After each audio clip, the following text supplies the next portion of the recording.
Hey, welcome to the D. Louise book series. I'm Christina Carras, Tina. This is where we read books, talk about books, no special effects, no theme music, none of that fancy smancy stuff going on here. And if you could please hit the like and subscribe, I'd appreciate it. Sorry for the horrible lighting. And please subscribe. Say hi. If you haven't checked out Star Trek Next Generation recaps, please go watch those, including the ones at the end that are jibber jabbery. One day I should redo those. So anyways, this is Star Trek recap Fridays. We're doing Star Trek Voyager. We did all Star Trek Next Generation. Saturdays is reading my favorite author, J.D. Robb. We're discussing characters. Sunday is unboxing. I never know what's going to be in those boxes that are delivered to my house. They get delivered. I have zero knowledge of what's in them, so open them with me, be surprised with me. Flashback Monday, and then my daily book reviews. So please check it all out. We've done prototype, we've done analysis, we've done threshold. I wasn't too thrilled with it. I'm gonna be less thrilled with meld today. See if I can fix this. We still coughing with the stupid trip. There's no captain's voiceover for this. They're just starting out with Harry and Paris in the that French bar sardines they made up, and they looks like they're playing pool, and they're making a wager about rations. How many replicator rations, can they do? And these poor people. But anyways, let's get to it. So we're just gonna go through this kind of quickly. The lighting is pretty bad because it is a bar, and they are like I said, Paris and Harry are playing pool, and they start to make a wager, and they get interrupted. Then we get a very small, brief click of Taurus and engineering, indicating there is problems with the warp drive. So I hate when they don't show when two people are going to sit at a table together. They don't show the table. That you talk, cameras here. You talk, the cameras here. You talk, the cameras here. So we're going to say right off the bat that Neelix is talking to Tuvok, and he's wishing him happy Calkek Day. And Tuvok says the holiday of Calkek is not for 2 weeks, but it's the Calkek season. Tuvok says there is no season. Calkek is a day of atonement, solitude, and silence. Atonement, solitude. All your Vulcan holidays are the same. I've been doing research, Neelix says. As you can tell, Tuvok is not really enthusiastic about this situation, and luckily for him, or unluckily for him, he gets called to engineering. So, B'Elanna calls him to engineering. Tuvok says, "What's the problem?" She's like, "He looks." Apparently, there's a body in there. And I hope this looks better on camera because my camera looks hard. And I'm sorry. I'm low tech.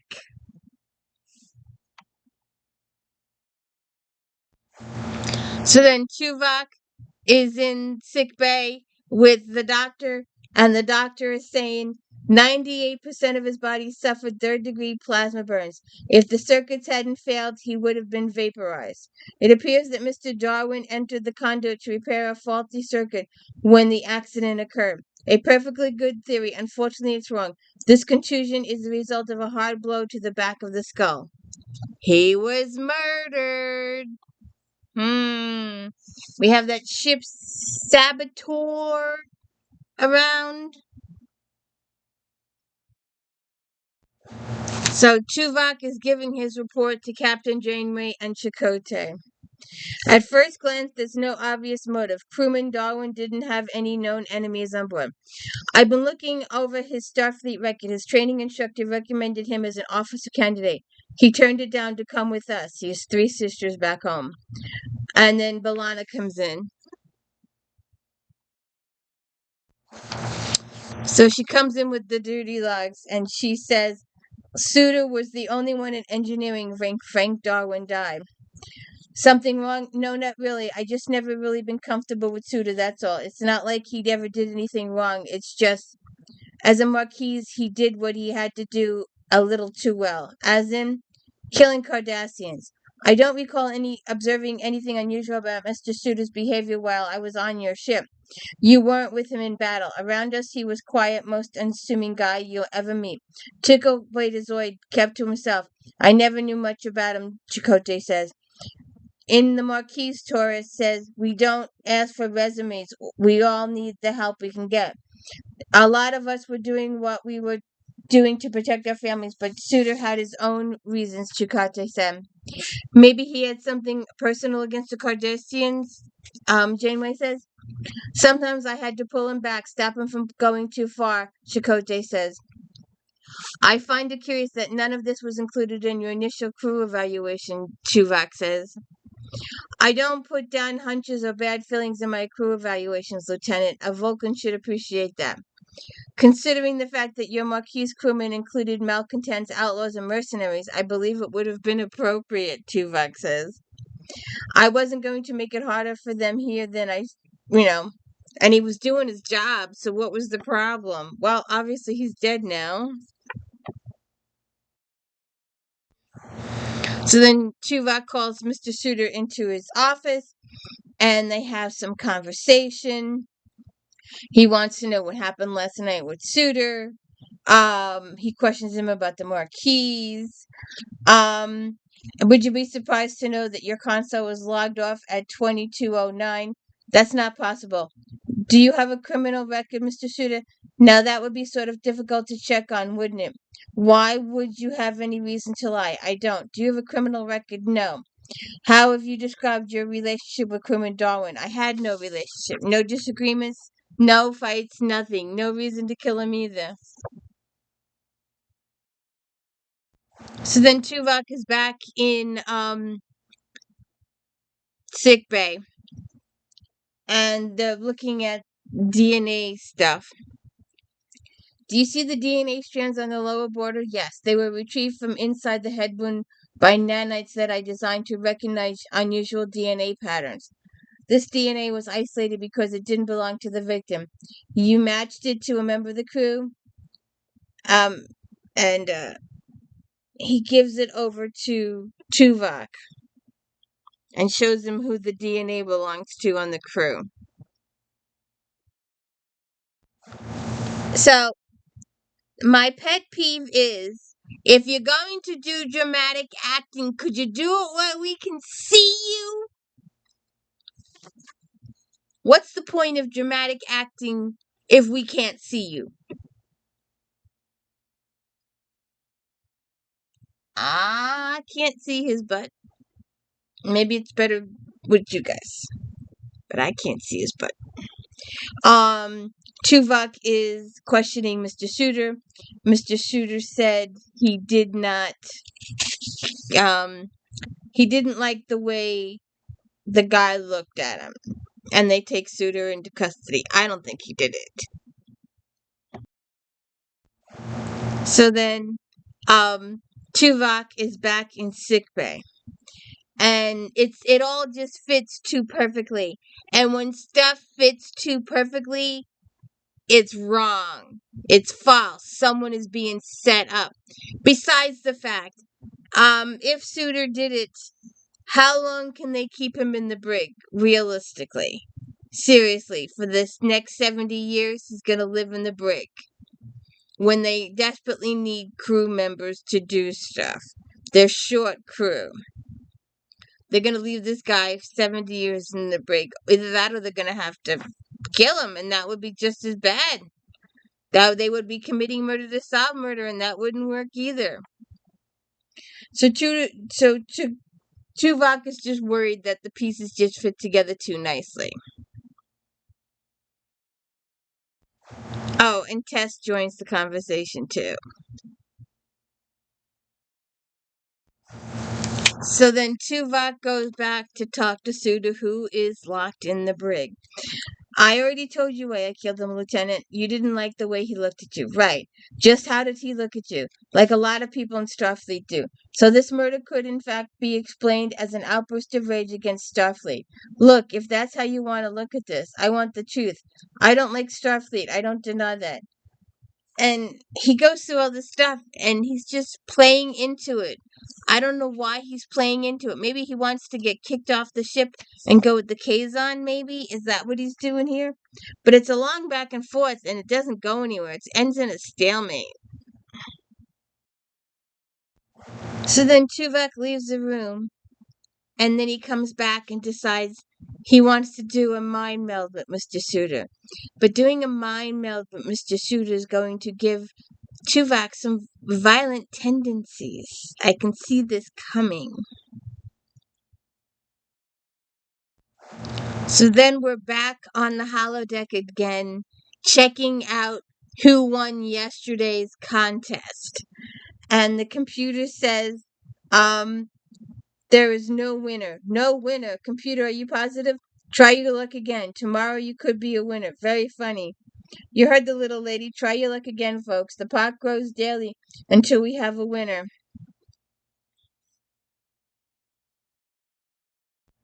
Tuvok is explaining to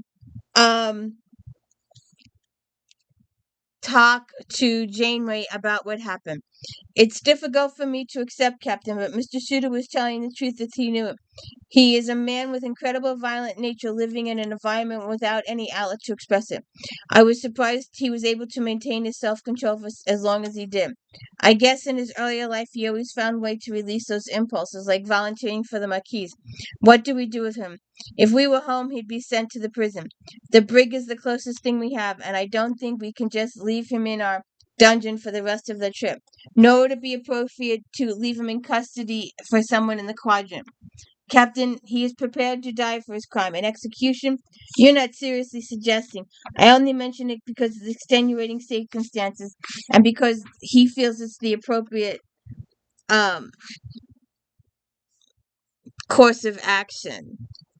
And he's picking up Suter's violent tendencies. He's beginning to feel less Vulcan. He's tending to get a little angry, and it's not working. And like I said, what are you gonna do? Put him in the brig for this? And they just said what I just said. So, and I said it first. Okay, hold on. So then Tuvok is in the mess hall with Neelix. I would prefer to be left alone, Neelix. Okay, all right. Far be it from me to bother anyone. If you really want me to leave, I'll leave. I really want you to leave, Neelix. I don't believe it. Your voice says go away, but your heart says you want me to make you smile. Please go away. Come on, smile a little. And he gets violent with Neelix. And that's how we know that Mr. Suter, mind meld is rubbing off on Tuvok.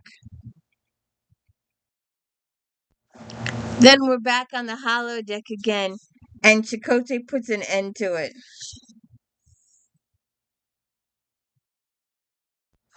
Then Chakotay goes to see Suter in the brig.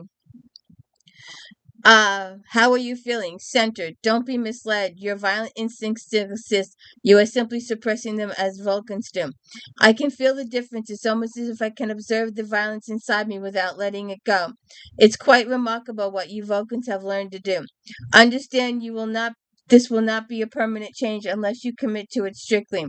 Regimen, meditation, and mental exercise. I also believe that a series of holodeck programs designed to allow your violent tendencies to be released in a safe environment might help you purge your aggressive impulses. Holographic violence doesn't give the same sensation as the real thing. I've tried it. And then they have this long conversation back and forth, And then they do the mind meld again. So again, what's the point of dramatic acting if you can't see it? So Tuvok deletes this file. Well, he seals his quarters. Then he deletes the file. And then he says to please tell Janeway he is unfit for duty. But you can't see him.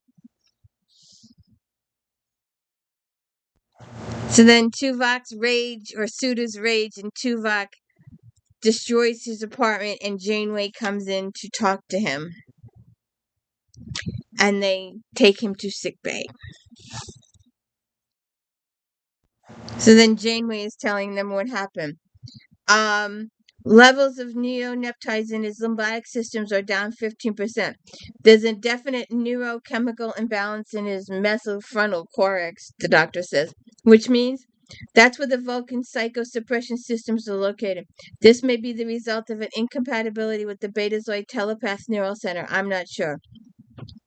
Vulcan mind melds under utter foolishness. Anybody with an ounce of sense wouldn't share his brain with anyone else.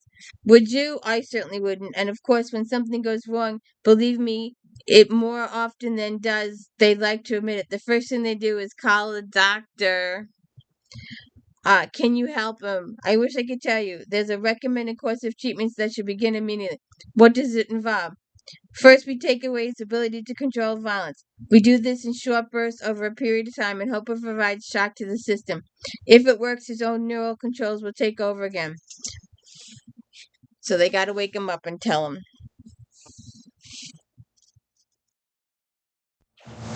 So they wake him up and tell him, and it's a long conversation between Tuvok, the doctor, Janeway, and Kes, and he gets a little violent. And they have a long discussion about the violence in Suda and all that kind of stuff. And they have to sedate him again. So then Tuvok wakes up and all the treatments have not worked, and he manipulates the force field and gets through it and goes down to see Suda. After a lengthy conversation between Tuvok and Suda, back and forth, Tuvok finally grabs Suda and does a mind meld. So then Suda calls medical to help Tuvok after he passes out after the mind meld. Then we get a captain's log stardate. Supplemental. Ensign Suda has been incarcerated in secured quarters where he will likely spend the rest of our journey home. Lieutenant Tuvok remains under observation in sickbay.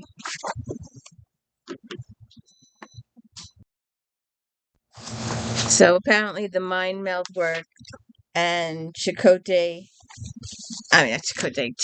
is going to be better. And that's pretty much where the episode ends.